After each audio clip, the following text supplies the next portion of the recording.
There was a time when only tech people sent email.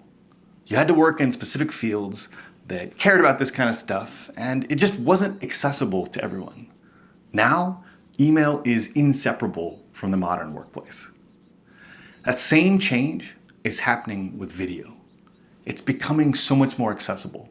Whether we talk about how Zoom is everywhere, whether we talk about how you have a production studio in your pocket, or we talk about how cheap nice cameras have gotten.